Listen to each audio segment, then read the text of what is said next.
Ceci est un livre audio autogénéré par Google. Les éditions Max Milo présentent Un seul soleil, chacun son ombre. De Grégoire Lacroix. On ne meurt pas d'une overdose de rêve. Grégoire Lacroix. Merci pour votre livre, seul le mot épastouillant convient pour le décrire. Quelle fécondité. Amélie Nothomb.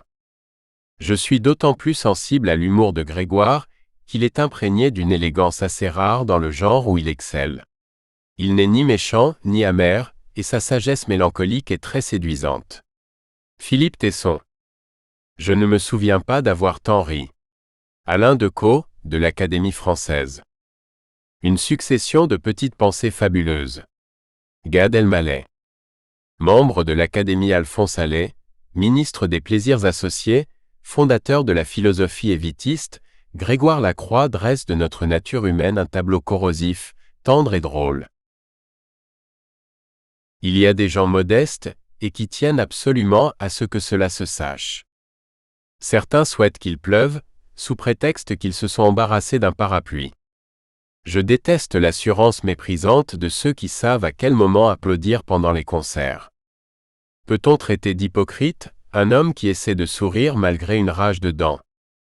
J'en ai connu qui mettaient tellement de temps à se faire une opinion, que lorsqu'enfin ils en avaient une, ils ne savaient plus quoi en faire. Un eunuque décapité, ça n'a ni queue ni tête. Certains s'habillent avec beaucoup de recherche, l'ennui c'est qu'ils n'ont toujours pas trouvé. Je déteste les gens qui ont un point de vue différent du mien, surtout s'ils ont assez d'arguments pour me convaincre. Il est loin d'être con, mais il y a des moments où il s'en rapproche. Il y a des gens qui ont toujours le mot pour rire. Il y a des gens d'une telle banalité, qu'ils en deviennent extraordinaires. Il ne serait pas grave que certains aient l'illusion d'être irréprochables, si, partant de ce postulat, ils n'avaient une forte tendance à vouloir nous dicter notre conduite. Les gens plus âgés que moi m'ennuient. Heureusement, il y en a de moins en moins. Beaucoup ignorent que leur arbre généalogique n'est qu'un bonsaï. Quand on n'a plus rien à se dire, on parle de communication.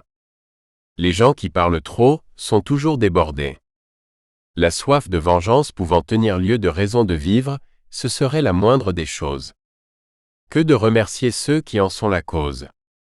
Vouloir démontrer que l'on n'est pas égocentrique, permet de parler de soi en toute impunité. En général, les enfants sont beaucoup plus touchés par la mort de leurs parents qu'ils ne sont intéressés par leur vie. J'adore les gens qui ont le courage de mes opinions. Ceux qui vivent dans le péché n'ont jamais l'air pressés d'en sortir. Nous espérons que vous avez apprécié cet aperçu.